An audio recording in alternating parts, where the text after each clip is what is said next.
The following KQED production was produced in high definition.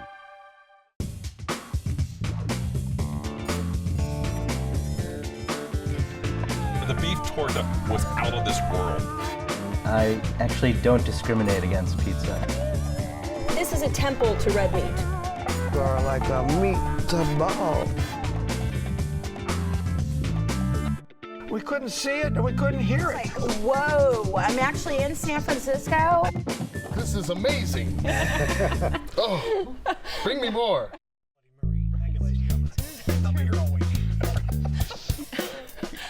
Hi, I'm Leslie Sabraco. Welcome to Check Please Bay Area, the show where regular Bay Area residents review and talk about their favorite restaurants. Now we have 3 guests, and each one recommends one of their favorite spots, and we send the other 2 to go check them out and see what they think. This week, Human Resources Director Emma Logan appreciates the staff at her pick. They're fast, efficient, and friendly. She recruits the best seat in the house so that she can watch and evaluate the one special chef who cooks all the eggs. And comedian, very funny man, Bob Sarlott, doesn't clown around when it comes to dining choices. Joking aside, he won't stand for any slapstick in the kitchen of his corner bistro. He's greeted with hugs and a Kir Royale, a witty way to start the evening. But first, in-flight training manager Patrick Conoyer soars to great heights with every mouthful at his destination, and that's when the restaurant location is below ground. The menu, however, reflects the chef's high-altitude home in the Italian Alps. It's located in Burlingame, and it's called Stella Alpina Osteria. Well, I come from a little village at the feet of the Italian Alps, and over there we have a lot of truffles, there is a very good wine, and everybody cooks in the family, from my grandmother, my mom, my dad. We do a lot of braised meats. We use the cornmeal, the polenta. We eat polenta with milk, we eat polenta fried, grilled. It's very hearty, not too many ingredients, but nice quality and flavors. And we specialize in homemade fettuccine, homemade pappardelle. I use a lot of wild boar. It's all the stuff that basically we do in the mountains. We try to keep it very, very cozy and friendly atmosphere. You know, like your family was coming and dine, or my family was coming and dine, or my friends. My wife greets customers at the door. She knows their names one by one. And I come out, I visit tables, and you know, they walk away with the feeling that they've been eating in somebody's house. And that makes me very happy. So Patrick, what is so special about Stella Alpina? Okay, so Stella is a dining event for me. You go, it is underground, it's lower than street level. It's when you walk in, Elisa and Matteo own the restaurant. Christine is the general manager. When you walk in, you're greeted with a smile. You have a great table. All the tables, I think, are great. They have a great patio outside. And it's just a dining event. It's not just about going for great food or great wine. It's about going for a dining for the atmosphere, experience. For the fun. Exactly. The food is incredible. The wine list is extensive. And I love that Matteo, the chef, comes out and makes sure that the meal is great. Now, this is a comedian's dream, a name like Matteo Ferrari. Matteo Ferrari, very nice. I enjoyed it. You know, yes. But you know what? This is going to be a great show because I love this place. Yeah. Did you like it too? It was amazing. The food was so good. Great. And everybody was so warm. Patrick's breathing. He's going, woo! You know what? I'm a big front of house guy, and that's important because of what I do sometimes too. You want to be greeted well. You come in, they were great to you, and they did something that's fantastic for it. They made a great Negroni. That to me is a mark of a great Italian restaurant. All right. Sweet vermouth, Campari, and gin. All right. I wish I could have had one. Hint of orange, and I don't know which is the woman's name that you're mentioning, but the woman that greeted us, sat us, the maitre d', which is another woman, she made the drink. She said, because the bar is very clubby. You can see the bar. Right. It's like your own house. It's a small place. Yeah. So what did you have to eat? My wife doesn't eat very heavy, so she generally goes for 2 appetizers instead of an appetizer and an entree. I opened up with because for purposes of doing this, I ordered like a beet salad de Bette, I forget what it was, delicious, really well done, gorgonzola on top. And I also order specials a lot to see what if they're going to talk about specials, let me see how special it is. That's right. Short ribs, off the bone with a mascarpone risotto. Fabulous. No, I too love the specials, and that's one of the things that I love about Italian food in general is that you can always order the special and you're fine. Here, we had the carpaccio, which is on the menu, but we also had the most amazing, fluffy, truffle stuffed gnocchi I've ever had in my life. And that's a not on brown the butter menu. sage sauce. Right. It is not on the menu, but it so should be. You have to go during truffle season.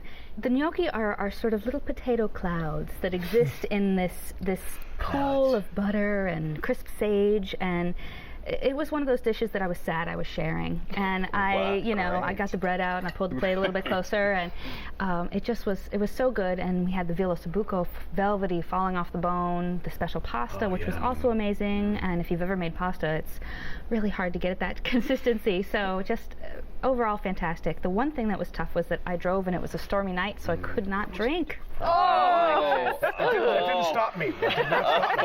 My wife drove. The wine list is really great. And focused on Piedmont wines, Barolos, and quite complimentary to the cuisine. When you go, Patrick, what do you regularly order? Well, that appetizer that you're talking about is Pillows of Love, as I like to call them, because That's a Barry White album. Yes, I think it is. I think it is, Bob.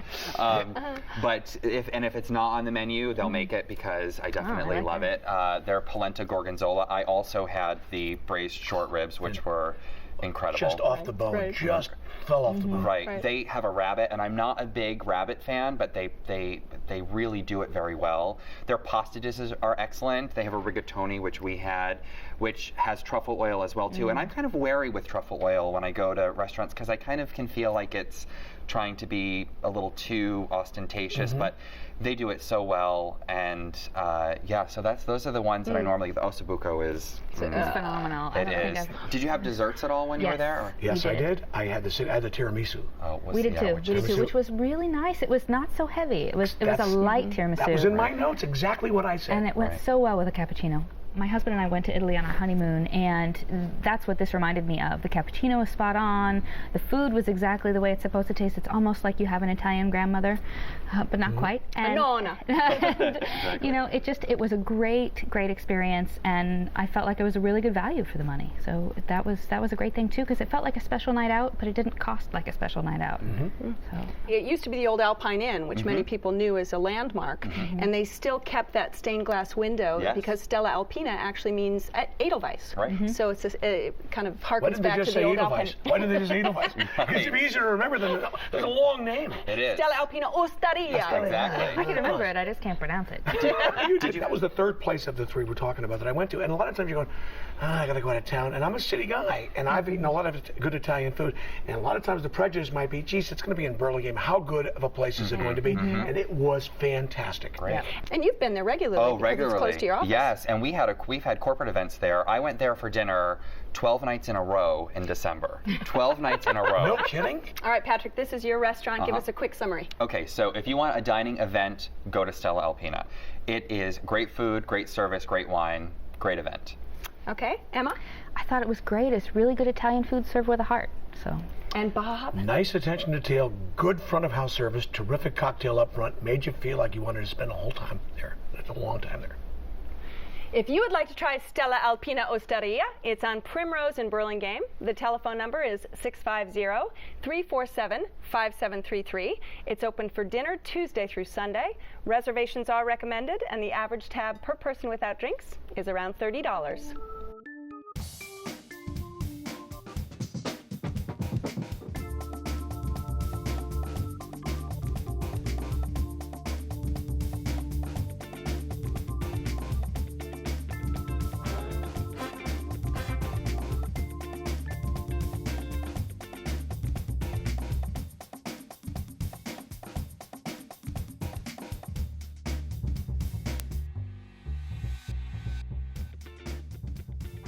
Emma loves to join the eclectic mix of customers at her place in Berkeley. They, along with the wait staff, reflect the diversity in this university town. Here, everything is made from scratch, fresh every day. It's on 4th Street, and it's called Bette's Oceanview Diner. Bette's Diner opened in 1982. We've been here 26 years. Thought of our name, Bette's Oceanview Diner, because actually Oceanview is really a town called Oceanview before it was part of Berkeley. They call it Bette's Oceanview No View Diner.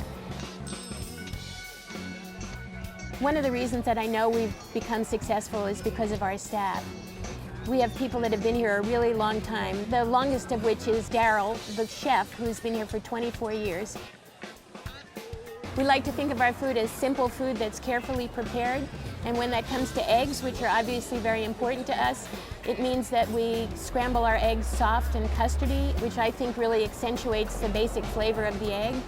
We love them that way. Some people don't love them that way, and we're willing to cooperate and burn people's eggs if that's what they'd like. We make corned beef hash every day. We make scrapple here. It's a pretty unusual thing for a restaurant to do.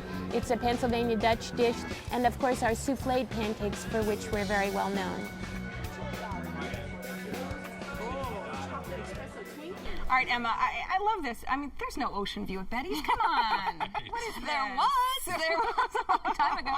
Bette's has been around for so much longer than all the shops that are over there. It's been there over 25 years now, and it's just been an amazing diner the entire time I've been there. I lived in the East Bay for a long time, and at that point, loved Bette's, moved to the city. It's the only restaurant I still go back to see. And the reason is just good brunch. How can you not love good brunch? Perfect eggs, fantastic potato pancakes. It's just one of those places where anything and everything that you get is good. The baked goods, which they are well known for, right, and they make great. Mixes, and you can actually buy the mix for the pancakes, which you can actually get in Safeway, which is kind of surreal, but there you have it. It's just, every time I go, I love it. The people there are wonderful. I love to sit at the counter at the diner there and actually watch the kitchen. It's clean. It's well orchestrated. Now, did you have to wait in line? No, we went there like 1:30 on like a Wednesday, and it's between the breakfast and their lunch service, which is short service because they only do breakfast and they only do lunch, right? But no, their service was impeccable, and they pride themselves. It's almost like, reminds me of an old car hop situation in the old diner kind of thing. They were right there with you. They explained their specials. They were really attentive. Their side dishes were as good as the main dish that you were having, which is important. So what did you have? I had a salami omelet with green onions, but a nice little bagel and great potatoes on the side, plus a mimosa. You see me trained here?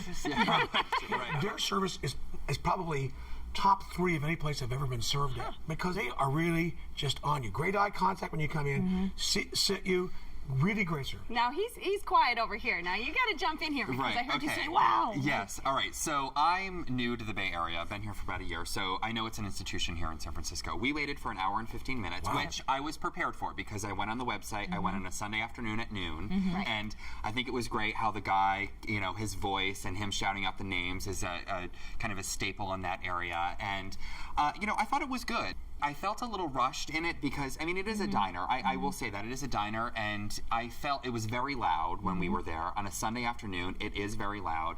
I think sometimes what happens is if that taints your experience sometimes because it's like you're going, oh, this is so cool, I can't get in. Right. Well, and the thing was, our meal was probably 45 minutes, so we waited longer than how the meal was, but I have to tell you, I bought the pancake mix before I went in Safeway or at a grocery store, and I did not make the pancakes very well. But when I went to the diner, they were horrible. They were horrible. Good honesty. They were bad. But when I went, the pancakes are incredible. I also had an omelet. I had a chorizo and cheese omelet, which was, I believe they make all their meats there, right? Do. So it was... The omelet was good, not as good as the pancakes. The pancakes, hands down, if you're going to go, get the pancakes. And I had buttermilk pancakes. Right. The coffee... Okay, so now the coffee. I am a huge, strong coffee fan, but it tasted burnt to me. But I have to say, the service was good. It was fine. The people there were very nice. You could tell that they had been there for a while. I would go back. If I was over in Berkeley, I would go back. But the pancakes, hands down, excellent. Right. Very good. I love actually their specialty meats. One of the things that they do is a scrapple, and a scrapple is a very East Coast Pennsylvania kind of thing, and it looks like a meatloaf slab that you've sort of fried there on the griddle, but it's more like a very smooth sausage. And they have scrapple. They also have corned beef hash. They have great bacon, which I think is a measure of a good diner. Right. I love their let's talk about it. My buddy had fish tacos, and he loved them. He said the lettuce was fresh. You never hear anybody say that. Yeah. So, Wow. and he didn't finish it, and they brought a little condiment so I could dip the rest of the fish tacos in it. You were talking about the pastries. They looked incredible. The scones are amazing. I was so full I couldn't eat anymore, but I would have, but the pastries looked excellent. And they also have that takeout place right next door, too. I like the decor, too. There's stuff on the walls. They got some Very nice classic... stuff. El Fiesta. It's a real diner feel to it, right? Yeah, and I found out about why it's called Oceanview Diner from looking in the book while waiting. So if you're going to go, look in the book to find out why it's called Oceanview Diner. You read the whole book, I guess, while you were there. I could have, but And a couple of other I books. was prepared for it. At least there was something to look at. Some other short stories. Right, no, and I was prepared. You have to be prepared for a wait. All right, Emma, this is your spot, so give us a quick wrap-up. Best eggs in or out of the city. It's a fantastic place, diner, but amazing food. I love to sit at the counter and just kind of watch the well-choreographed kitchen do their thing. It's just phenomenal. Okay, and Patrick? Yeah, I mean, I think it's a good place. I felt it to be a little rushed. It was a Sunday afternoon, but if I lived in Berkeley, I would definitely go back for breakfast. Okay, Mr. Starlock. Well greeted, attention to detail, everything done well on the plate, and I have to go back in a heartbeat. Okay, if you would like to try Bette's Oceanview Diner, it's on 4th Street in Berkeley. The telephone number is 510-644-3230. It's open weekdays from 6:30 a.m. until 2:30 p.m. and from 6:30 a.m. until 4 p.m. on weekends. Reservations are not accepted, and the average tab per person without drinks is under $15.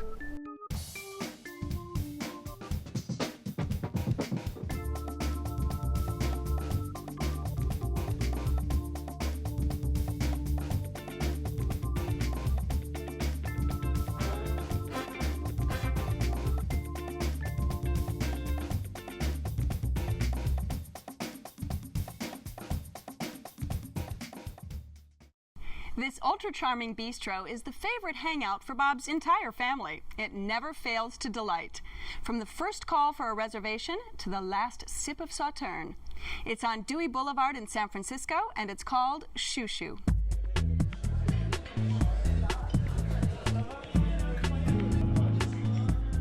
It's a secret of San Francisco, Chou Chou. People want to keep it as a secret. We are a restaurant in the neighborhood, Forest Hill. Most of our guests are from Forest Hill. They are so amazing. We give them as much as we can, and they keep coming back. Chou Chou is where you want to have fun, you want to have good food, you want to be hugged, you want to be kissed, and if you feel bad, you come here. If you feel happy, you come here. And if you feel in love, you come here. Chou Chou translation, it's a notification of kindness. Where you say to your little baby, little girl, little son, my cutie pie. Or where you say to your wife or to your girlfriend, my sweetheart, my darling. Voilà. All right, so, Bob, and many people, I just have to say this, many people are going to recognize you. If they close their eyes, they're going to say, I know who that is, because you're the voice of the 49ers, right? Please rise to honor America. Here are your starting lineups, yes. 24 years I've been doing that. Now tell us about Chou Chou. Chou Chou is kind of in the hood. I live nearby. It personifies to me a nice Parisian place that you would go to as your place that you go all the time, your local spot. Right. You're greeted well. Nick is the guy's name that I know there. Nick, and he looks kind of like, this is kind of what he would wear. He's the urban French guy outfit, maybe because I'm an urban French guy. He greets people. If you're a regular, he'll give you a little Kir Royale when you come in, a good table, and makes you feel like you belong there. And their food is terrific. Their service is great. As I say, I feel like staying there so long that I do end up getting the cheese plate at the end as a dessert. My daughters I like it because my daughters are indoctrinated in the way that I like to do this kind of stuff. Right. We have a little sauterne at the end. They're very nice salads. And are there things that you get always when you go there? Or are you do you switch it up? I ask about the specials like we've been talking about. I did it at all the other two places as well. The specials. They had a delicious kind of petroli with a frisee salad on top that was done very well. I always get the pâtés. I like all the stuff that's bad for you that raises our cholesterol up to. That's all right. The eggs, the chorizo. Exactly. Well, now, what did you guys have when you went to Chou Chou? I had the frisée salad with a poached egg and a little bit of the Italian bacon on there, and it was amazing. It was so good. I could see that it could be a little salty for some, but I love that when I'm having a good salad. It's bacon. It's bacon. What are you gonna do? And that was amazing. I think it's funny that you say that you stay a really long time, because although I enjoyed my experience, I was in and out of there in an hour, which was phenomenal to me. Just did you because feel it was rushed, fresh. or I mean, it wasn't so much that I felt rushed as I felt speedily served. Like it was almost as if they were taking the appetizer plate and giving me my entree. And so it was an interesting, and I'm sure it was in part because it was a Wednesday. It was semi-empty. The food was good. The service was definitely good. It just was sort of surreal to be fed that fast. You felt like you were in Paris and you were there. You were in and out. Out of here. And Patrick, what about you? Well, I have to tell you, the only thing that I did not like, and I told Nick this, and I got to tell you about Nick because Nick is wonderful. Isn't he? He sat down next to. A lot of cologne on Nick. Nick likes the cologne. He does. I dig does. I got to tell you, he sat down next to us. I was on a date. I took a date there, and I was on a date. He sat down next to us and welcomed us and talked with us about the restaurant. I got the whole history of the restaurant. And it's not because they knew you were here from the No, show. he had no idea that I was from the show. And that was hard for me too, because I'm there a lot. I didn't say anything. That's right. He had no idea. So, and he was excellent. Made us feel comfortable and welcome. I had a beet and mozzarella salad, which I did not like at all. And he asked me about it, and he knew when I said it. He goes, "I know, we're taking it off the menu." So, my salad was the only thing that I didn't like. But I had a lamb casserole, which was incredible. Right. They cut it open at the table for me, which I thought was just a great touch. Cool. A lot of rosemary in it, and I love rosemary. So, if you don't like rosemary, don't get it. But it was a straw, and I love rosemary. So, but the casserole was excellent, and we'll get to dessert in a minute. You know what? We'll hold you off on dessert. Overall, what I really like about the place is it doesn't play above itself in the sense that, you know what I mean? You get the nice sense of it's a French place, but it's snooty. It plays to the neighborhood. And now we can talk about desserts. Oh, honey. Because the pastry chef is from Paris. Yes, and it's one of their specialties. It is. And the tarts. Oh, the tart. Did you have a tart? We had a tart. We had the chocolate with walnut tart, and it was so good, and it went so well with our coffees. And it was the perfect ganache with toasty walnut. Yes. You almost couldn't even tell there was a crust on there, but you knew because it was so rich and delicious. It was a phenomenal tart. So amazing. Chocolate and walnut tart. Yes, and Emma, I have to agree with you. I had the triple chocolate tart. I'm a chocolate fiend. I love chocolate. I had the triple chocolate tart, and I could not get enough. And Nick was so great because he knew that we didn't like the beet salad. He brought us out dessert wines. See, is that cool? And the best to pair with the triple chocolate tart. And I would go back. What did you have? I don't remember exactly what I had. Maybe a banule or something. Yes, the banule. That's exactly what I had. It was the banule, and it was perfect. It was perfect with the tart. Well, and banule is a red dessert wine actually from the south of France in the Rhone region, and it's perfect with chocolate. Yes, and it was so good. So yes, definitely have a tart. If you're going to go, you leave room for dessert because would you agree? You have to have a tart. I was so glad that I knew to save room. Right. And it's right by the Muni station too. So for those who don't want to drive because they'd like to have a little bit of a drink. That's one thing. Just real quick to say. By the Muni you know station. what? It reminds you. That's what makes you think of Paris a little bit. In the middle of town. Forest Hill Station is right in the middle of town. Yeah. Right. Nice little view out there. All the cars and stuff. All right, Mr. Sarlat. Oh man. Well, it's my place, but it could be everybody's place in the sense that you go in there, you feel like you're being taken care of. The food is great. In fact, it was harder for me to capitulate this like I did the others because it's more the whole experience that I like, and I think it's great. And Emma? I thought the food was good. I thought it was a little fast for my taste because I would have loved to have had the lingering French experience. But I, if I was in the neighborhood and needed to eat, I would go back. And Patrick? A good little restaurant. I would, no matter where you live, easy to get to, outside of the city and in the city, and a great date restaurant. If you would like to try Chou Chou, it's on Dewey at Forest Hill in San Francisco. The telephone number is 415-242-0960. It's open every day for dinner and brunch on Sundays. Reservations are recommended, and the average dinner tab per person without drinks is around $40. Well, I have to thank my raucous, really fun guests on this week's show, Patrick Canoyer, Emma Logan, and Bob Sarlat. Patrick chose Stella Alpina Osteria, and his choice was seconded by both Emma and Bob, with them looking forward to many more visits. Emma's destination, Bette's Oceanview Diner, satisfied Bob's hankering for breakfast all day with polite help, reasonable prices, and great quality. Patrick thought it fine, although he felt a little rushed and thought it slightly too loud. Finally, Bob and his family, I guess, right, chose Chou Chou. Emma was slightly hurried through her meal, while Patrick decided that it was a good little restaurant and will definitely go back. Don't forget, for more discussion, you can visit our website and you can add your comments. You can view this and all the shows online too, or download the podcast. And you can learn about the KQED Wine Club wines we've been tasting. Actually, we've been drinking today, like this Chardonnay from Australia. So join us next time when 3 new guests will recommend their spots right here on Check Please Bay Area. I'm Leslie Sabraco, and I'll see you then. Cheers. Cheers, Leslie. Cheers. Woohoo! This show is available in high definition, Comcast On Demand, and via podcast. For additional information on the restaurants featured, to comment, or to apply to be on the show, go to our website at kqed.org/checkplease.